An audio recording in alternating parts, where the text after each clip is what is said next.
This Labor Day at Lowe's, shop member-only doorbuster deals for a limited time. Save $50 on an Ego string trimmer, now $169. Plus, get 50% off select Holland pavers. Not a rewards member? Sign up for free today. But hurry, Labor Day doorbuster deals won't last long. Lowe's, we help, you save. Valid through 9/1 while supplies last. Program subject to terms and conditions. Details at lowes.com/terms. Subject to change.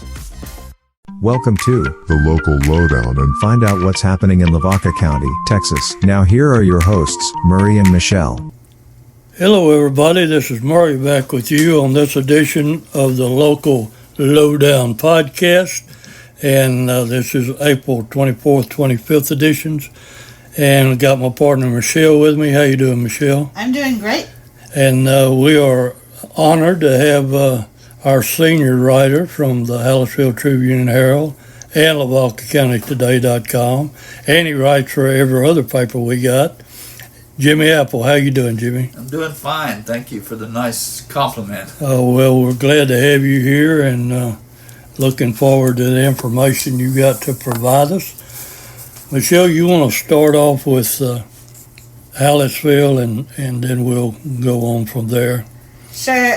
In this week's Hallettsville edition, you'll see the honor that Mr. and Miss HHS went to Demarion Austin and Macy Herring. So congrats to those youngins.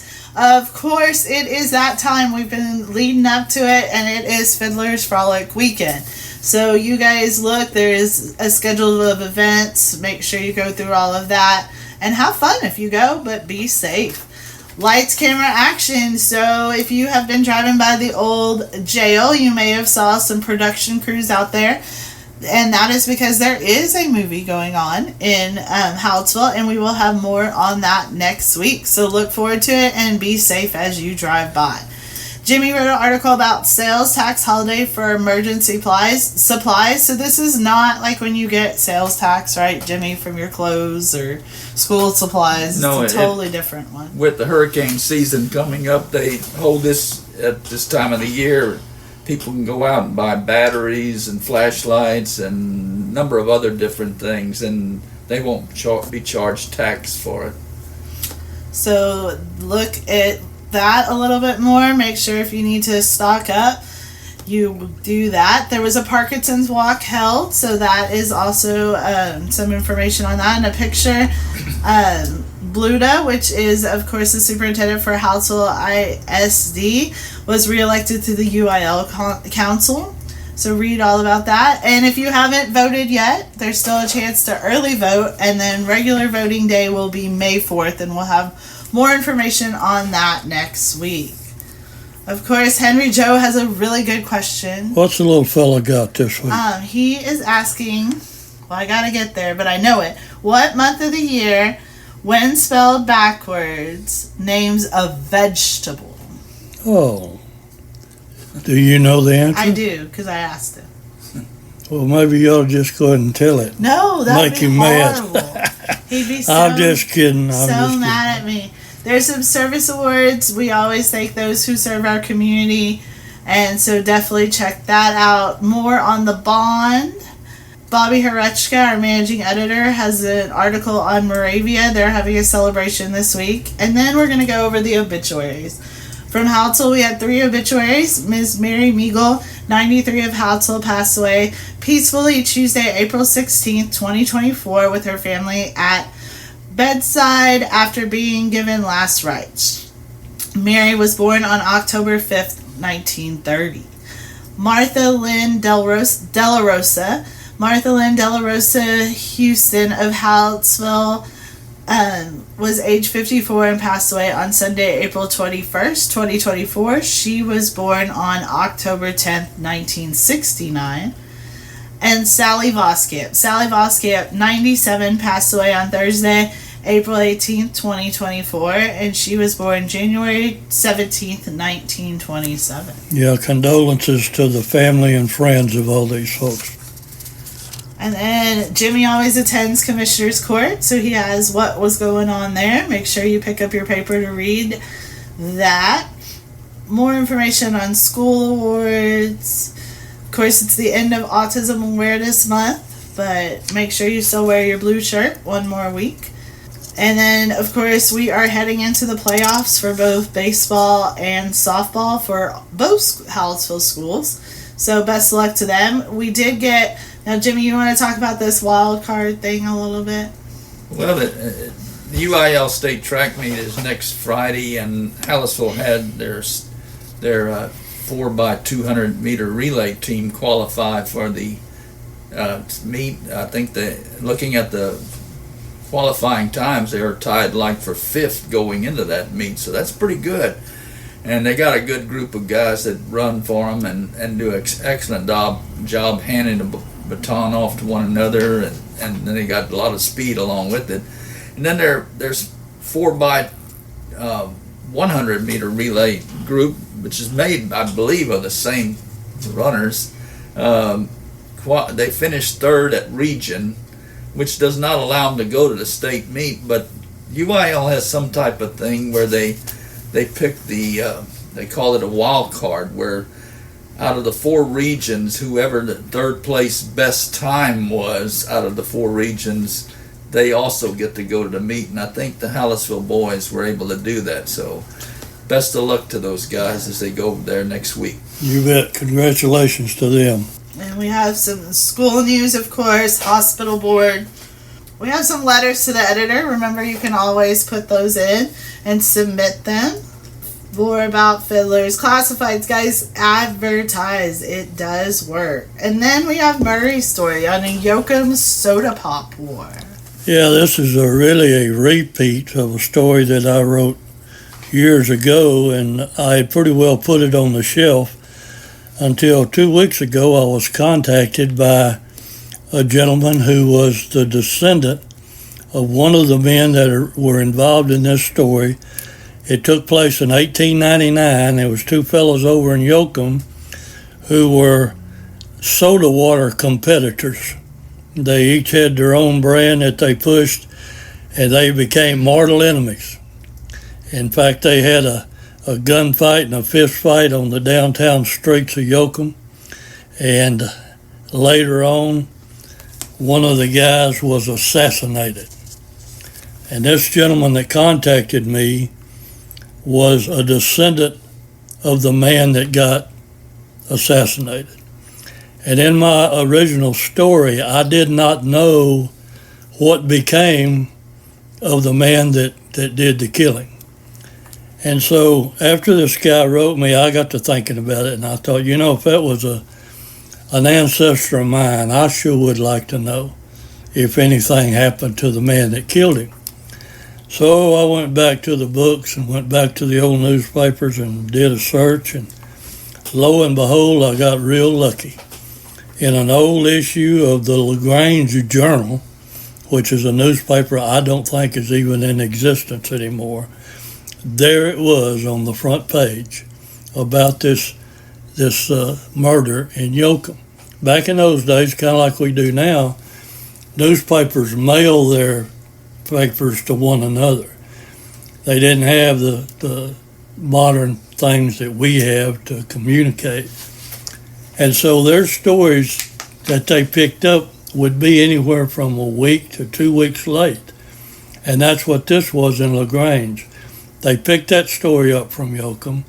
They published it like 5 days or 6 days later, but it was word for what Yoakum had written. But I didn't have the Yoakum story, and I was so fortunate that LaGrange did have it. And to make a long story short, they said that this guy was brought to trial in October. The murder happened in August. He was brought to trial in October in Hallettsville. I guess they got to change the venue. And in a short jury deliberation, they turned him loose. He never served a day. And the people that had the Yoakum paper, they were outraged, and they added more that I don't have in here.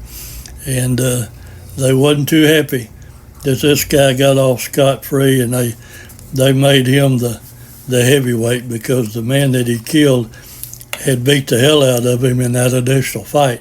But he got even and assassinated him.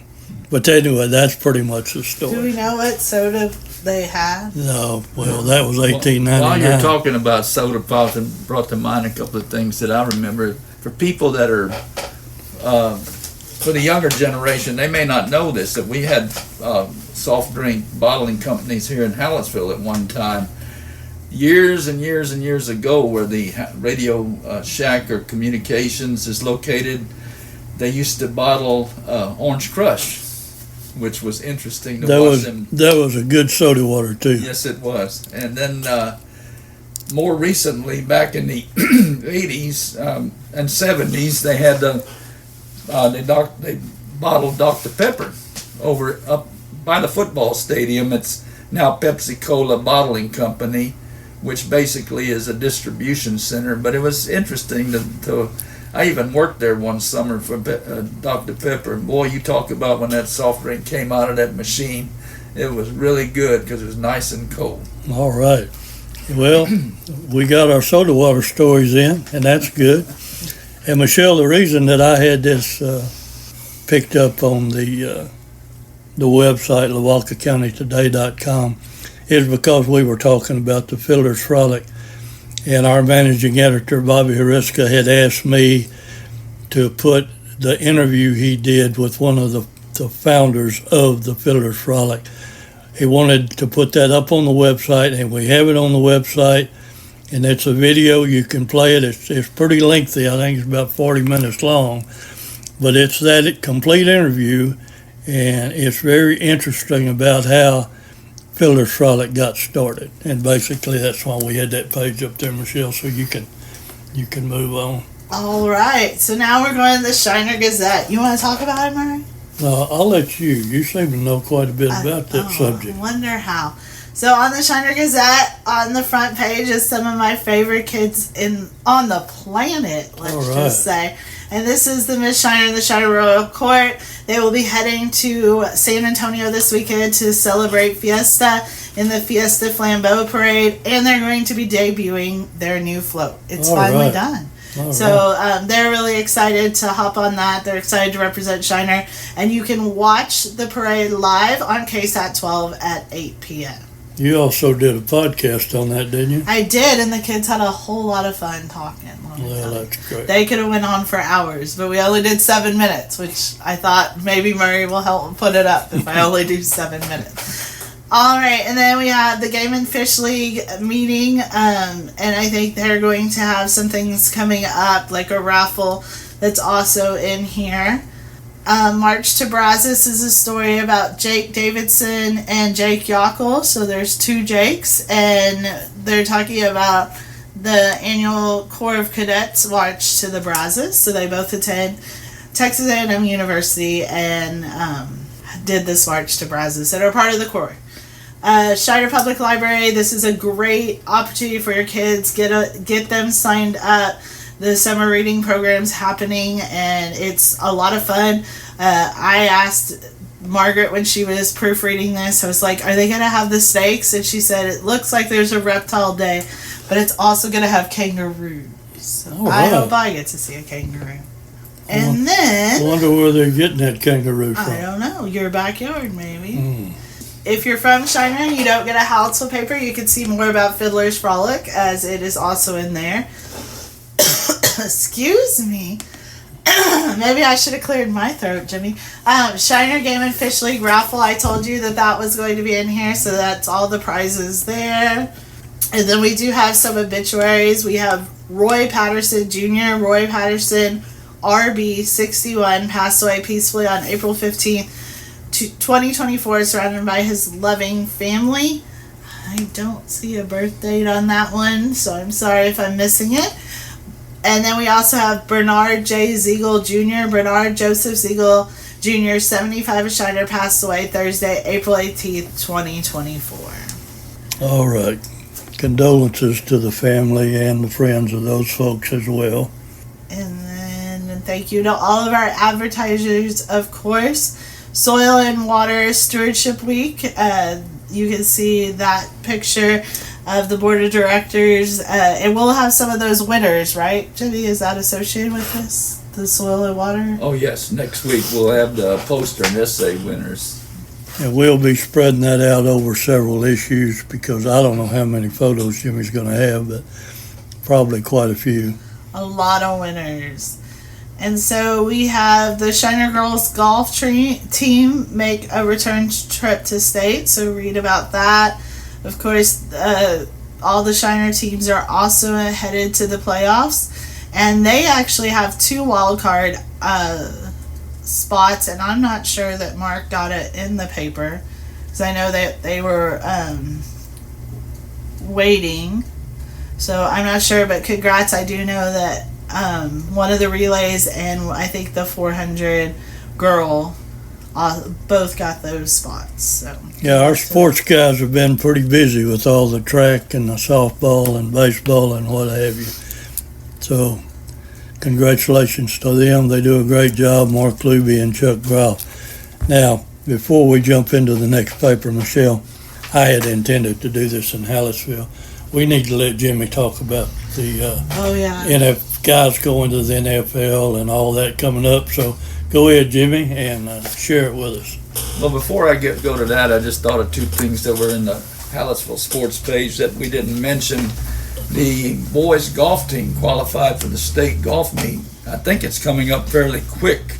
And then also we had 3 girls from Hallettsville qualify for the state tennis meet as well. So we congratulate them and wish them the very best as well. Where do they compete, Jimmy? Do they compete at UT, or do they have a separate facility for the golf and the tennis? It's all held in Austin, but they have a golf course that they play in Austin, and then I don't know where exactly the tennis tournament is held. Okay. Now, for you NFL fans, you probably know by now that the NFL draft starts tonight, which is a big exciting thing because everybody, their favorite teams, they want to see where the next probably professional star comes from, and they'll have the first round picks tonight, and then tomorrow night they will have the second through the I think the 4th round or 5th round, and then Saturday to go to the higher rounds.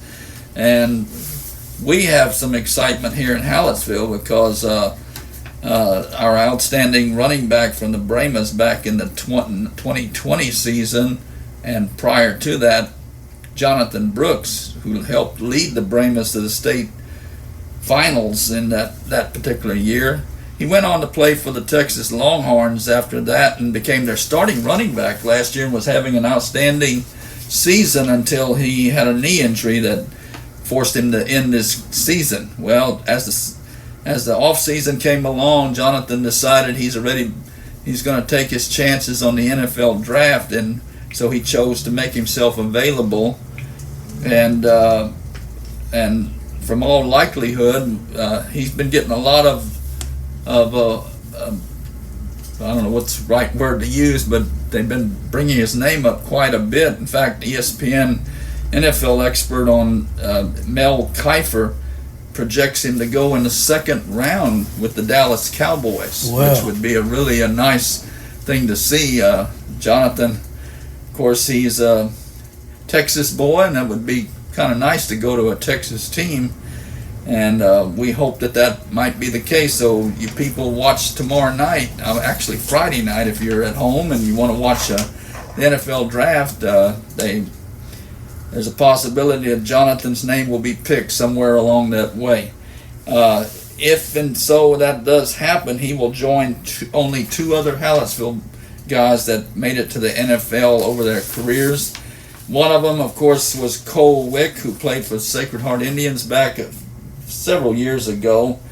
And he was drafted, I think he was drafted. If not, he went signed as a free agent and was with the Detroit Lions for a while, and then I think he also played a little bit with let me find it for sure, with the New Orleans Saints. But he was a tight end for them, and he played a couple of 3 years, and then his career ended. And then the other one, a well-known legendary ball player, played way back in the 60s for Stevens Mayo. That's before they segregated the schools. Basically, Andy Rice, and Andy went on to play for the Kansas City Chiefs, and he actually played in the first AFL NFL World Championship game, which also was known as Super Bowl I.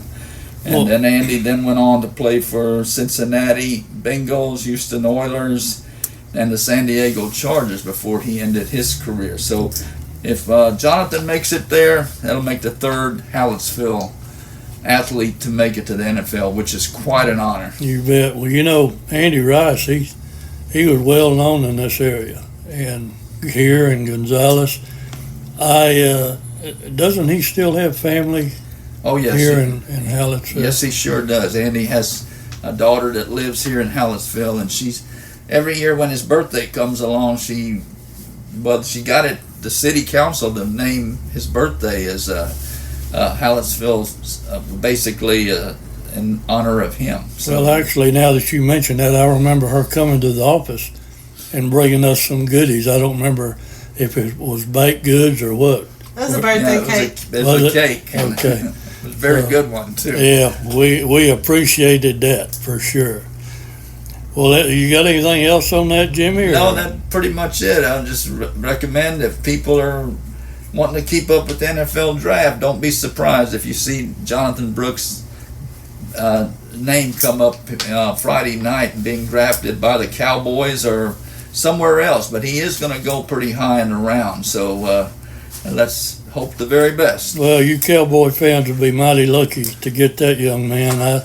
I only got to see him play one time in person, and they were playing Columbus in Katy, and they lost that game. And Jimmy, I forget what year that was. That might have probably been his junior or sophomore year. But that kid's amazing. I mean, and I'm a big Longhorn fan, and I was so happy to see him go there, and he did wonderful things for UT. Oh, he set a lot of records for Hallettsville High and touchdown. I think he scored over 60 plus touchdowns his senior year, and I'm not certain how much rushing yardage. We'd have to ask our sports editor that as to how many yards he rushed for back in that year when they went to the state final. Well, all right, Jimmy, we appreciate you giving us that little tidbit. And if you need to go, well, you can ease on out of there. And if not, you're welcome to stay, whatever you wish to do. Well, thank you very much, but I think I am going to step out. Enjoyed visiting with y'all and joining in on this podcast. Okay, today. Jim. Thanks a bunch. We appreciate it. Go do your scorpion story. All right, we're going to jump on over now into the Yoakum newspaper. What you got, Michelle? Well, it's always horrible to have sad news, but it is front page news, and there was a 2-vehicle head-on crash. It's sent to the hospital. We do hope that they're doing well. We did not know at press time, but by the pictures, it was a very horrific crash, so we do hope that they are going to be recovering at this time from that. The YEDC discusses IP2 update, reimburses grant. None of that makes sense to me, but you guys should read the story and figure out what that is. Yeah. Marie, you need to talk some. I feel like you're being quiet. Mm-hmm. Yeah. Okay. Jimmy does a great job. Jimmy does do a good job, but why aren't you talking?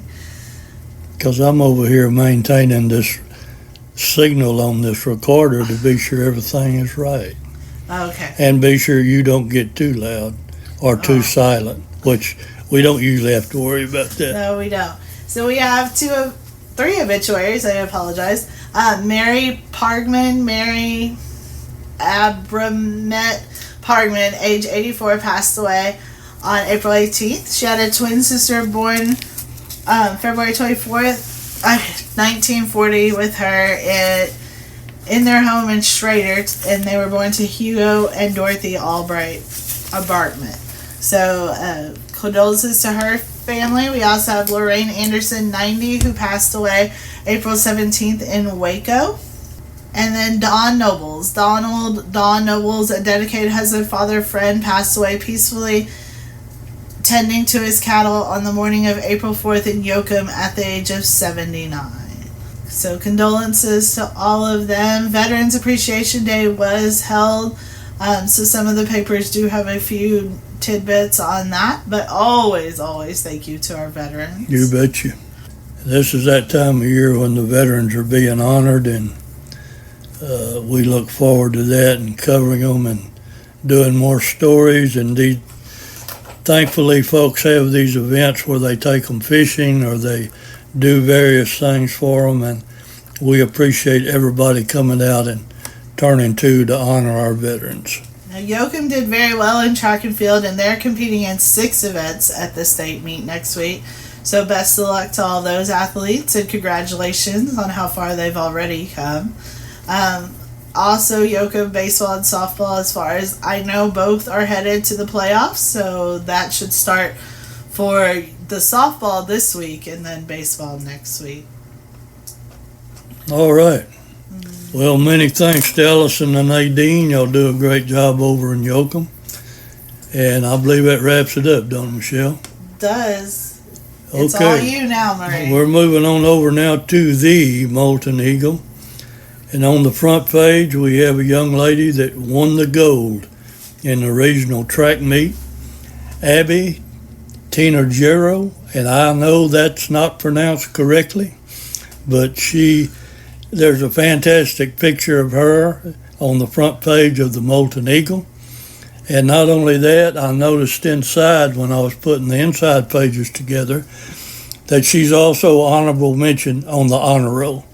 So there you have an all-around athlete and a good student to boot.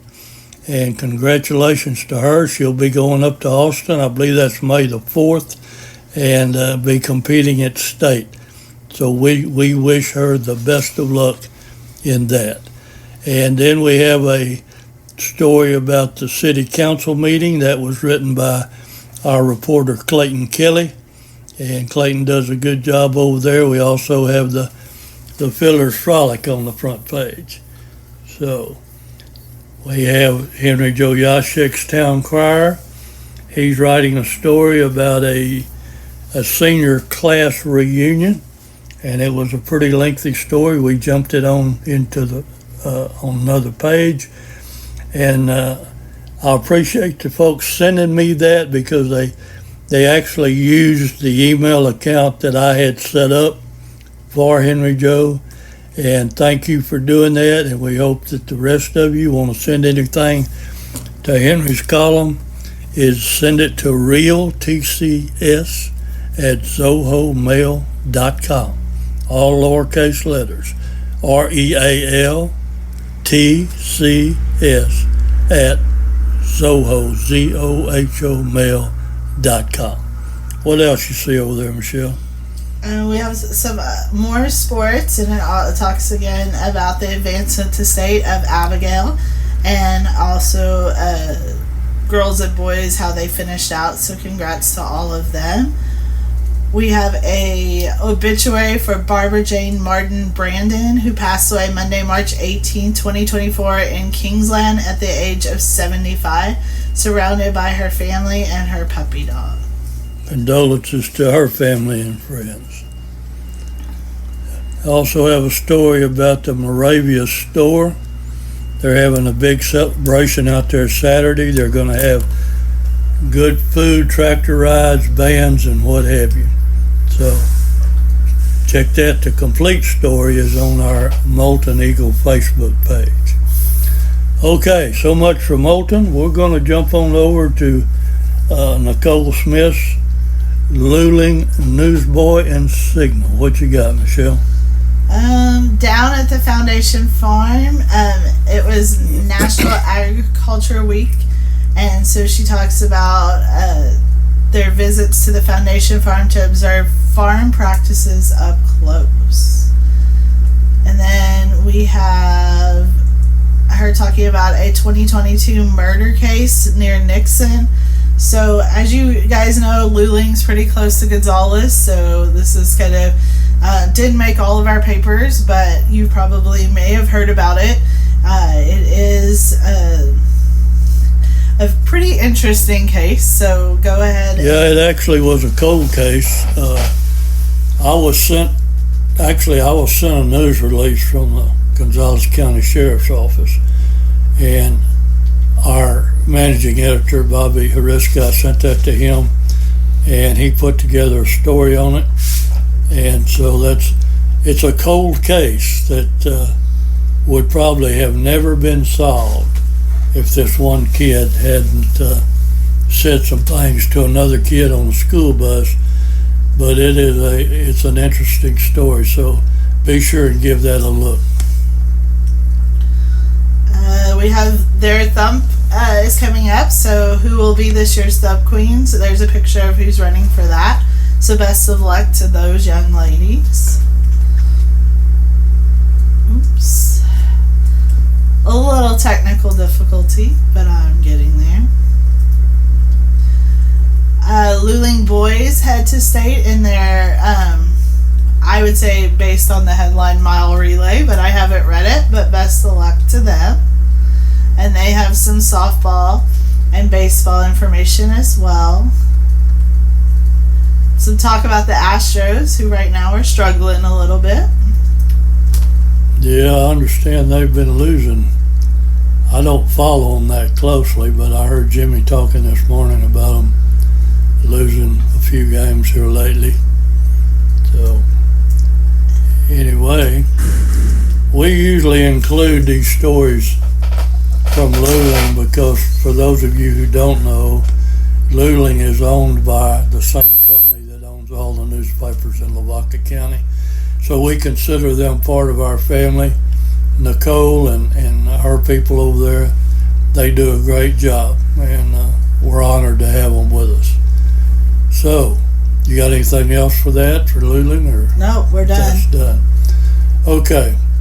Once again, I want to apologize for probably butchering the heck out of Abby's name as over in the Molten Eagle, and please accept my apologies because I know it's not correct. We're still proud of you. We are very proud of you and your accomplishments, and we look forward to seeing what you do in state, and so we wish you good luck. And maybe we'll figure out how to pronounce your name when you Yeah, win maybe. it. Yeah, maybe so. You know, these Hispanic and Czech names sometimes are hard for us because I don't guess we have any Hispanic folks nearby that can help us with those pronunciations. No. But you can bet we'll track it down, and we Maybe will find Henry. out. Henry's Czech background. I don't know. Sure, he knows everything about the Czechs, but about the Hispanic folks, I'm not too sure.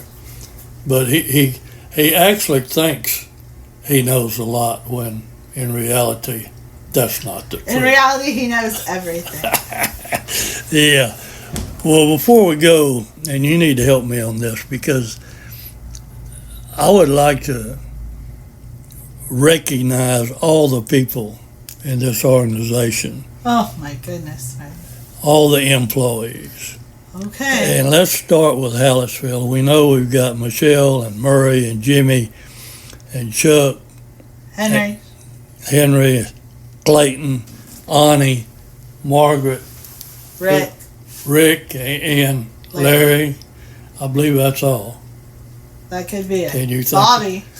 Well, Bobby, we would mention Bobby in every paper because he is the managing editor After all. So I think that covers the Tribune. And what about Shiner? We got Janet and Mark, and I don't know who else they have, if they have anybody that helps them deliver or does anything like that. I don't think so. Okay, well, and in Yoakum, we know we got Allison and Nadine, and Mark Luby contributes with his sports. Anybody else you think of over there? I mean, Raymond, he's Raymond Rojas. I can pronounce that one, I think, Raymond. I may be wrong. Rosas or Rojas or whatever. We're not sure. Who else we got to look at? We've looked at everybody. Moulton. In Moulton, we got Murray. We got Murray and Clayton, and Michelle helps out sometimes, and Jimmy also writes stories for the Moulton Eagle. And we appreciate you folks that basically the Hallettsville staff works on all the papers. You're right. It's we get in here like this morning. We had a staff meeting, and we put together everything that we're going to have on the upcoming papers, and it's a family affair. That's for sure. It's not just Hallettsville. We talk about every paper and what we hope to get in those papers. And if you have any suggestions, you feel free to contact our office here. Ask for Ani. Ask for Ani and Michelle. 361-798-2481, I believe. That's correct. Is the number. And of course, you can go to these offices in the towns where they're located as well. Now, Moulton, we don't have an office. We operate all out of Hallettsville. We had an office in Moulton once years ago, but we no longer have it. And we don't have an office in Luling either. True. But anyway, I just wanted to get those names out there because sometimes I feel like people might be getting left out that should be getting recognized for all that they do. You know, we have the good fortune of having our voice on the air nearly every week. Almost. And so close. So we appreciate you listening, and I hope you'll share this and be sure when you share it to mention that Jimmy Appelt was on here and that we talked about the NFL draft and we talked about these players from over the years who have been to our schools here in Hallettsville. And I don't know, I guess we don't have any from the other schools as far as getting in the NFL. And I could be wrong about that, but I don't know. So, do you have anything to say before we close this out? I think I'm really hungry.